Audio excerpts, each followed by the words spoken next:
It's been almost a week since the Boston Celtics made history as the largest sports franchise sale in North America at over $6 billion. But could this sale mean bad things are coming for the Boston Celtics starting five of Jrue Holiday, Derek White, Jaylen Brown, Jason Tatum, and Kristaps Porzingis?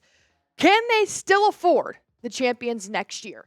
Well, we're going to break that down here on Celtics Today by Chat Sports, but I'm just going to go on ahead and kick this off with a major question. Are you worried about that starting five splitting up? I know the last two seasons we have been spoiled as Boston Celtics fans, getting to see greatness unfold in front of our eyes, but how long can they keep this up? Scale it 1 to 10. 1 means you have no worry at all. 10 means you think about it every time they play. Bobby Marks recently kind of broke down the new CBA for the NBA heading into the 2025-26 season. And to no surprise, NBA teams were notified that the salary cap next season is expected to increase 10% from this past season, which is good news. The current projection is the same that were given to teams in the offseason. And then, of course, he broke it down, but the number one number that you need to keep in mind as Boston Celtics fans is this one right here, the second apron at $207.8 million. Because if you go over that second apron tax line for 2 seasons in a row, which Boston is doing right now, then that is what comes with penalties. And as you can tell with that $207 million, heading into next year, the Celtics are already well over that number right now, which means they are going to be stripped of draft picks moving forward, which could hurt the Celtics' future well after our starting five has moved on. Boston is committed to $225 million on the roster right now with our starting five and a couple other players out there like Sam Hauser and Peyton Pritchard and Al Horford as well. So, to get under that second apron, they're going to have to shed some salary, which we knew was always going to be the outcome of having 5 superstars on your roster. This is why you do not see other NBA teams doing what Boston is doing. Having 5 major players on the same team, including 2 of the highest paid NBA players in history with Jaylen Brown and Jason Tatum. So heading into next season, there are a couple of players that could be on the chopping block of being traded or being traded for money or draft picks or compensation. And this is where it starts to get really upsetting for fans right now, as we don't want to look too far ahead because we want the Celtics to go back-to-back. And that, of course, can just be a couple months away. But also later down the road, there could be some goodbyes to Jaylen Brown, Jrue Holiday, or Kristaps Porzingis. Because we are about $23 million over that second apron right now, you start looking at possibly shedding some salaries of Porzingis, Holiday, and JB, breaking up the Jays as far as we know it.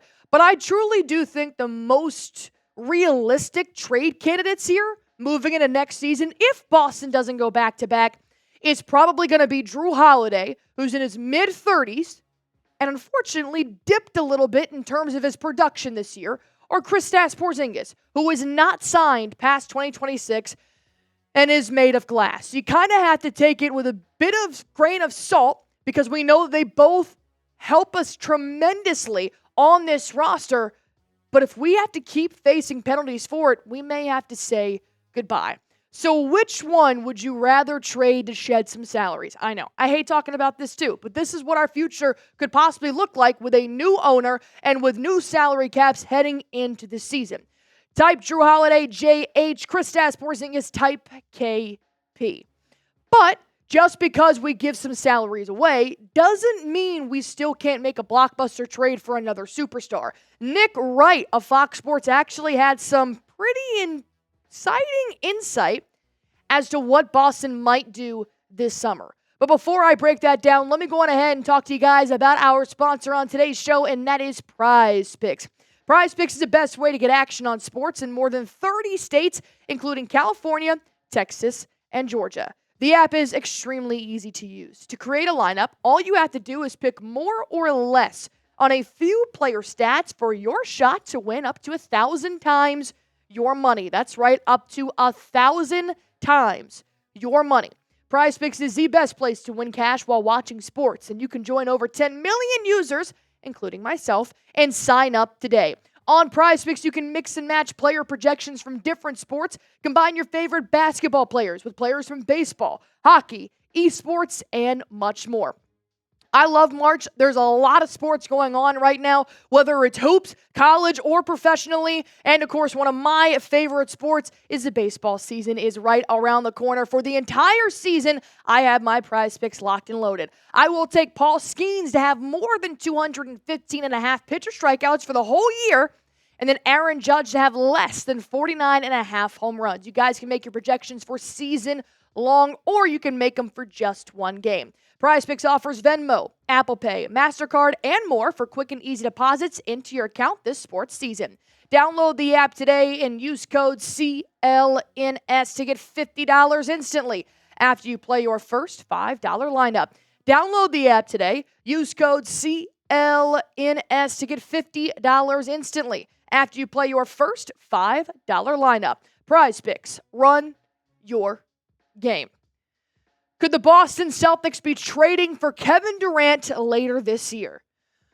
Here we go again. I feel like we've been talking about Kevin Durant to the Celtics rumors since 2019. Every single year, I feel like somebody's got a new insight to possibly bringing this superstar to a team already full of superstars. But Nick Wright with Fox Sports has the latest on KD moving from the West Coast back to the East. Two totally unrelated people, both of whom have reputations for knowing things that other people don't know, have said to me, watch out for Durant in Boston. That's it. Watch out for Durant in Boston.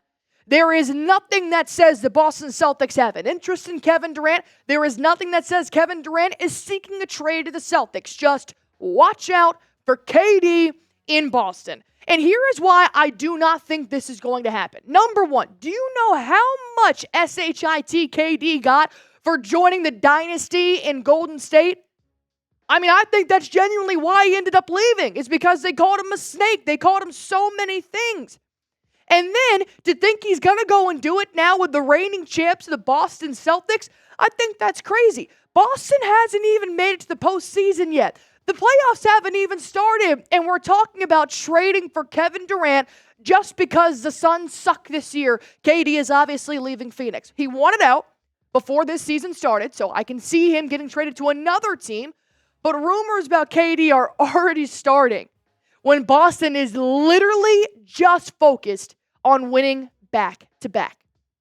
Not to mention, because of the new owner coming in, it's going to be hard just to maintain our roster, just to maintain some of the starters and some of the bench players. Now you're talking about trading for a $54 million player when we already have two over $50 million players heading into the next year. And there are three ways to possibly trade for Kevin Durant, but this is how intricate it would have to be. Number one, you have to shed some salary. You are already $20 million over the second tax apron, which is going to penalize your franchise. So you have to get rid of Holiday or Porzingis or both. Start shedding those $30 million players. Number two, you have to get well under that second tax apron, which is going to be a struggle for Boston. It's going to be hard for a lot of teams. But Boston, primarily because they have the two highest paid players in the NBA. And then you have to take on his $54.7 million payout for 2025 and 2026. I truly do not see how this is going to be possible unless you just keep Tatum and you ball up the rest of the roster and throw him out the window.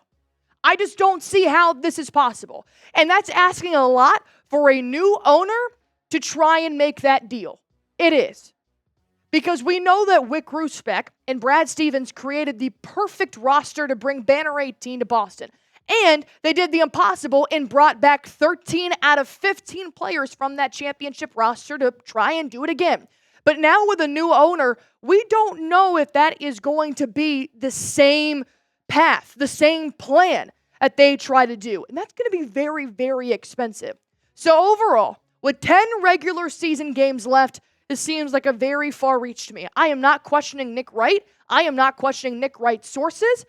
and we can see if anything else unfolds for this. But right now, in my opinion, watch out for Durant in Boston is not enough for me to start getting my hopes up that KD can come to the Celtics. It's just not enough on the table for me to run with that. So it seems like a reach. But let me know how you guys feel. Do you want them to even trade for Kevin Durant? Or are you hoping that Nick Wright says, never mind. It just, it's not going to work out. Type Y for yes, type N for no. Let me know in the comment section down below if they trade for KD. But more importantly, if the Boston Celtics go back-to-back, we will be live here on every single game day for Boston. So go on ahead and hit that sub button for me.